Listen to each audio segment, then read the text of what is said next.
Welcome, students. We're going to continue with our Oregon Trail project. This is like day 4, I believe, right?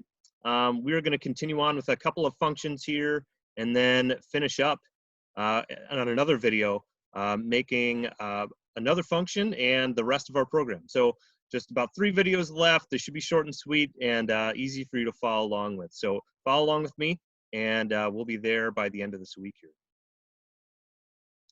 Okay, so we are going to go to a function called all day, or sorry, add day, okay? It just updates the day and month, all right? However, it does a couple other things for us as far as utilizing our health and utilizing our food so that this is the function that takes away all those things. You're constantly fighting this one. You're fighting the date because you need to make it to Oregon by December 31st. And you're fighting your health because you need to keep that above 0.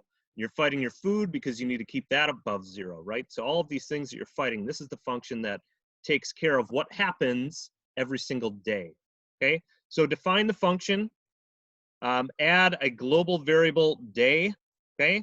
Add a global variable month, add global variable health, add global variable food, okay? You need all of these global variables in there. So again, for example, we should just have global day. That's all you need in there to set day equal to a global variable within the functions that we can change it.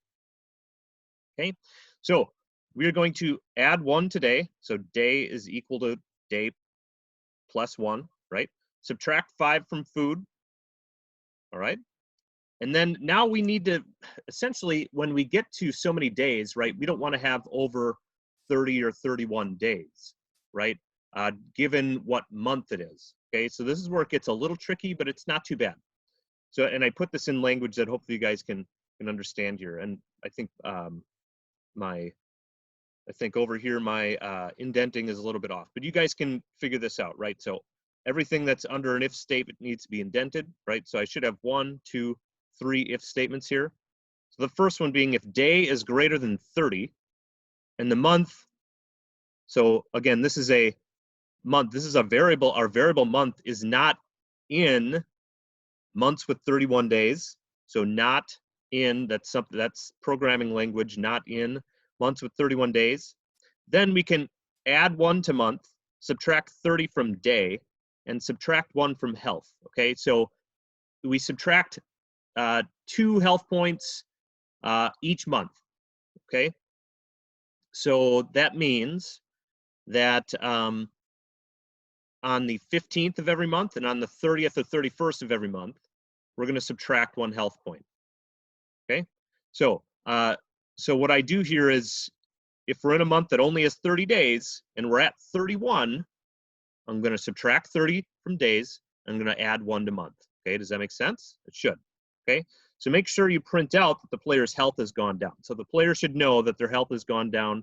Make sure you do that. Okay, the next if statement is very similar, just a little bit different in its condition.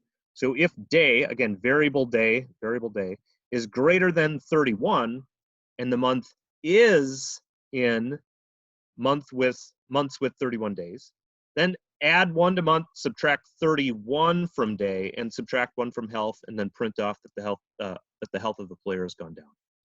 Okay, and then the last if statement is if day is equal to 15, so exactly equal to, subtract 1 from health and print out that the player's health has gone down. That's it. Okay, so hopefully that's not too bad.